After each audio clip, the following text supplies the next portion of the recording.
sudah gak asing dong dengan bahasa rokok bagi kesehatan manusia. Nah, memberikan informasi yang jelas dan lengkap untuk audiens tentang dampaknya negatif rokok secara objektif dan ilmiah yang baik merupakan super objektif yang saya angkat. Nah, untuk mendapatkan super objektif ini saya mempunyai 3 objektif yang mana terdiri dari 2 output dan 1 outcome. Nah, output saya yang pertama yaitu memberikan informasi yang jelas dan lengkap tentang dampak rokok bagi kesehatan fisik dan psikologi. Nah, yang kedua adalah memberikan edukasi lewat video animasi yang mengilustrasikan proses perusakan sel-sel tubuh akibat zat berbahaya dalam merokok. Nah, yang terakhir adalah outcome, yaitu memberikan pemahaman yang mendalam tentang resiko kesehatan akibat merokok dan memotivasi orang untuk berhenti, mempertimbangkan berhenti merokok. Nah, supaya tercapainya output dan outcome yang saya angkat, saya memiliki 3 taktik, yaitu taktik pertama, menyajikan data tentang berbagai penyakit yang dapat disebabkan oleh merokok. Nah, adapun taktik yang kedua adalah membuat video tentang perusakan sel-sel tubuh akibat zat berbahaya dalam merokok dan menyebarluaskan pada platform-platform online. Nah, taktik untuk outcome-nya adalah mencantumkan testimoni dari mantan perokok yang telah berhasil berhenti merokok dan memberikan manfaat kesehatan yang dapat diperoleh dari berhenti merokok. Nah, Assalamualaikum warahmatullahi wabarakatuh. Shalom Om Swastiastu, Namo Buddhaya, salam kebajikan untuk kita semua. Perkenalkan, nama saya Putri Nafisatu Rosida dengan NIM 10123104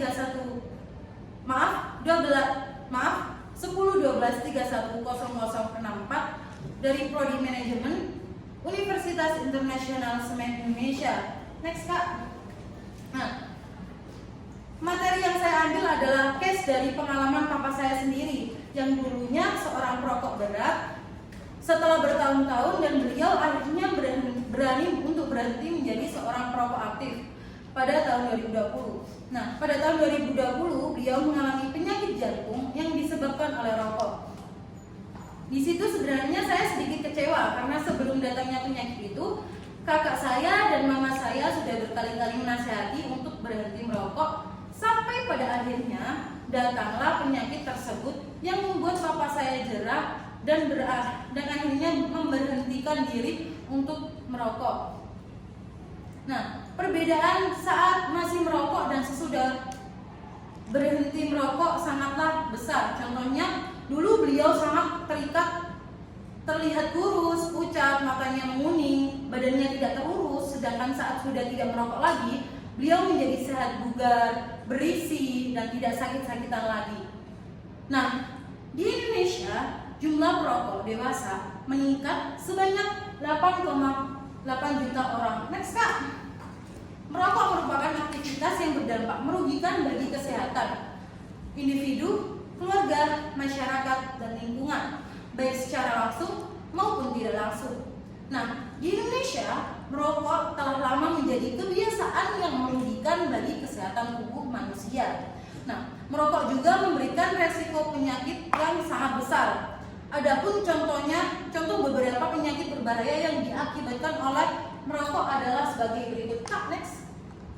Nah, salah satunya adalah resiko kanker, resiko diabetes, sistem imun melemah. Next Kak. Penyakit mata dan gangguan penglihatan.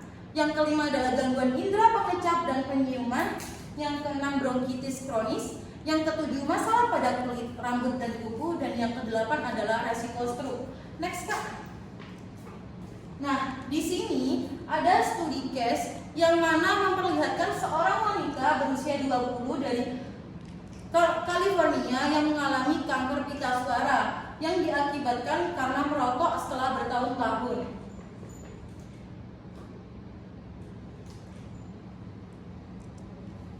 Nah, ini adalah sedikit cuplikan dari studi case saya. Nah, kandungan rokok yang bersifat beracun berpotensi merusak sel-sel tubuh. Next Kak. Selain itu, senyawa dalam asap rokok juga bersifat karsinogenik alias memicu kanker karena di dalam rokok terdapat 250 jenis zat yang diketahui bersifat karsinogenik. Kandungan tersebut berasal dari bahan baku utama rokok yaitu tembakau. Nah, sebagaimana disebutkan di atas, kandungan rokok yang bersifat merusak tubuh amatlah banyak. Nah, beberapa senyawa berbahaya yang terkandung dalam rokok meliputi Nah, ini salah satunya. Yang pertama adalah karbon monoksida. Nah, yang kedua adalah nikotin. Yang ketiga adalah tar. Yang keempat adalah hidrogen cyanida. Yang kelima adalah benzene. Yang keenam adalah formaldehida. Yang ketujuh arsenik. Yang kedelapan kadmium dan yang kesembilan amonia. Next Kak.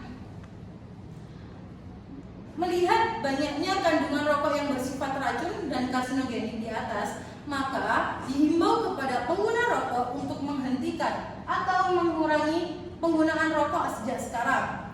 Nah, untuk menghindari hal tersebut, perokok aktif harus berani untuk berhenti merokok. Nah, di sini ada beberapa tips nih untuk berhenti merokok. Di antaranya yang pertama adalah motivasi dengan cara membulatkan tekad untuk berhenti merokok. Nah, yang kedua adalah berhenti merokok seketika atau total dengan cara melakukan pengurangan jumlah rokok yang dihisap dan bertahap. Nah, yang ketiga adalah tahan keinginan merokok dengan menundanya. Dengan hal itu akan mengakibatkan malas untuk merokok. Yang keempat adalah berolahraga secara teratur. Karena dengan berolahraga bisa mengubah gaya hidup menjadi lebih sehat. Yang kelima adalah minta dukungan dari keluarga dan sahabat. Dan yang keenam adalah konsultasi dengan dokter atau tenaga kesehatan. Nah, dengan kesadaran akan bahaya merokok, pentingnya bagi masyarakat untuk mengambil langkah-langkah untuk melindungi kesehatan dengan menghindari atau menghentikan kebiasaan merokok. Next Kak. Tolak rokok dan dukung hidup sehat. Sekian dari presentasi saya. Wassalamualaikum warahmatullahi wabarakatuh.